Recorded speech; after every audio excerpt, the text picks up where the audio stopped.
Hi അസ്സലാമു അലൈക്കും, welcome back. ഇന്നൊരു മോർണിംഗ് റുട്ടീനാണ് കേട്ടോ.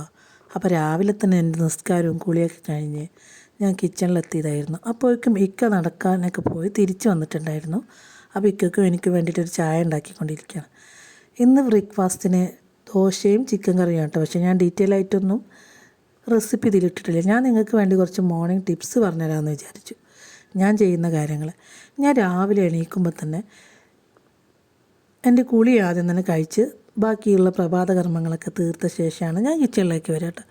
മസ്റ്റായിട്ട് ഞാൻ കുളിക്കും. കാരണം എനിക്ക് രാവിലെ എണീക്കുമ്പോൾ ഒരുപാട് ടെൻഷനായിരിക്കും. മക്കൾക്ക് പോകാനുണ്ടെങ്കിൽ അല്ലെങ്കിൽ ഇക്കയ്ക്ക് ഷോപ്പിക്ക് നേരത്തെ പോകാണ്ടായിരുന്നെങ്കിൽ ഒക്കെ എനിക്ക് ടെൻഷനായിരിക്കും. അപ്പോൾ എനിക്ക് അതിൽ നിന്നൊക്കെ ഒരു റിലീഫ് വന്നിട്ടുണ്ടെങ്കിൽ ഞാൻ ചെയ്യണ കാര്യം എന്ന് വെച്ചാൽ ആദ്യം തന്നെ ഫ്രഷ് ആയിട്ടൊന്ന് കുളിക്കും. ഒരു 5-6 മിനിറ്റ് മതിയല്ലോ നമുക്കൊന്ന് കുളിക്കാൻ. ആ ഒരു ടൈമിൽ നമുക്ക് വേണ്ടി രാവിലെ നമുക്ക് മാറ്റി വെക്കാൻ ശ്രമിക്കാം. അല്ലെങ്കിൽ നമ്മൾ രാവിലെ തന്നെ നമ്മുടെ ആ ബേജാറോട് കൂടി രാവിലെ എണീച്ച് വന്ന് മുടിയും കെട്ടൂല, ഡ്രസ്സും മര്യാദക്ക് മാറ്റൂല, അത് ഓടി വന്ന് നമ്മൾ വല്ല പ്രാന്തത്തിൽ നിൽക്കുന്ന പോലെ ആയിരിക്കും കിച്ചണിൽ നിൽക്കുക. ആരെങ്കിലും ഗസ്റ്റുകളോ എന്തെങ്കിലും വന്നിട്ടുണ്ടെങ്കിൽ നമുക്ക് നമ്മളോട് തന്നെ ഒരു പുച്ഛമായിരിക്കും, അവർക്കും പുച്ഛമായിരിക്കും, നമുക്കും പുച്ഛമായിരിക്കും. അപ്പോൾ നമ്മൾ ആദ്യം ചെയ്യേണ്ട കാര്യം എന്താ, നമ്മൾ കുളിച്ച് ഫ്രഷായി നമ്മളെ ഡ്രസ്സൊക്കെ മാറ്റിയിട്ടാണ് നമ്മൾ വരണമെങ്കിൽ ആ ഒരു കാര്യം അവിടെ ഓക്കെ ആയില്ലേ. വെറും 6-5 മിനിറ്റ് മതിയാവും. അതുപോലെ തന്നെ നമ്മൾ കുഞ്ഞുങ്ങളൊക്കെ രാവിലെ വിളിച്ചുണർത്തൂലേ, നമ്മൾ നല്ല നെട്ടിച്ചിട്ടാണ് മക്കളെ ഉണർത്തുക.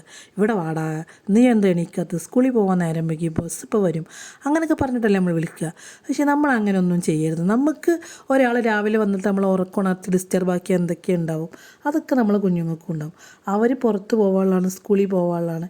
അവർക്ക് ആ ടെൻഷനും ആ ഒരു നെഗറ്റീവ് എല്ലാം കൂടിയായിട്ട് അന്നത്തെ ദിവസം മുഴുവനും ഒരു ദേഷ്യമോ അല്ലെങ്കിൽ എന്തെങ്കിലും കുറുമ്പോ വാശിയോ പഠിക്കാനുള്ള ഉന്മേഷക്കുറവൊക്കെ ഉണ്ടാവും. അപ്പോൾ നമ്മൾ ചെയ്യേണ്ട കാര്യം അവരെ നല്ല ഫ്രഷ് ആയി ഉണർത്തുക എന്ന് വെച്ചാൽ അവരടുത്ത് പോയിട്ട് അവരുടെ കാലിൻ്റെ എൻഡ് ഭാഗം ഉണ്ടല്ലോ അവിടെ ഇങ്ങനെ കുലുക്കിയിട്ട് പതുക്കെ വിളിച്ചുണർത്തണം എന്നാണ് നമ്മളെ സൈക്കോളജിയിലൊക്കെ പറയണത്. അത് കുഞ്ഞുങ്ങളെ എന്നല്ല മുതിർന്നവരെയൊക്കെ അങ്ങനെ തന്നെയാണ് വിളിക്കേണ്ടത്. പെട്ടെന്ന് നെട്ടിച്ച് വിളിക്കരുത്. ചില ആൾക്കാരൊക്കെ അങ്ങനെ വിളിച്ചാൽ അറ്റാക്കായി പോകുന്നൊക്കെ നമ്മൾ പഠിക്കുന്നുണ്ട് ഇപ്പോൾ.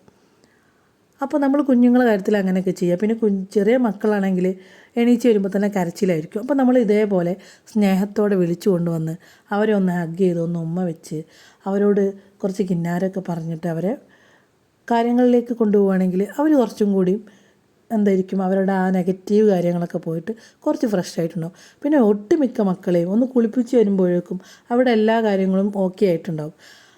അപ്പോൾ നമ്മളെ മൈൻഡ് ക്ലിയർ ആകാൻ വളരെ പ്രധാനപ്പെട്ട ഒരു കാര്യമാണ് നമ്മളുടെ ഈ കുളി. അപ്പോൾ നമ്മുടെ ദോശയും ചിക്കൻ കറിയൊക്കെ ഇവിടെ റെഡി ആയിട്ടുണ്ട്. അത് ഞാൻ സെർവ് ചെയ്തുകൊണ്ടിരിക്കുകയാണ്. ഇക്കക്ക് കഴിക്കാൻ വേണ്ടിയിട്ട്, എനിക്ക് കഴിക്കാൻ വേണ്ടിയിട്ട്. പക്ഷേ ഇക്ക എത്തിയിട്ടുണ്ടായിരുന്നില്ല. പക്ഷേ നിങ്ങൾക്ക് എൻ്റെ വീഡിയോ ഇഷ്ടമാണെങ്കിൽ ലൈക്ക് ചെയ്യുക, ഷെയർ ചെയ്യുക, സബ്സ്ക്രൈബ് ചെയ്യുക. എന്നെ സബ്സ്ക്രൈബ് ചെയ്ത എൻ്റെ എല്ലാ വ്യൂസിനും ഒരുപാട് നന്ദിയുണ്ട്. എന്നെ സപ്പോർട്ട് ചെയ്യുക.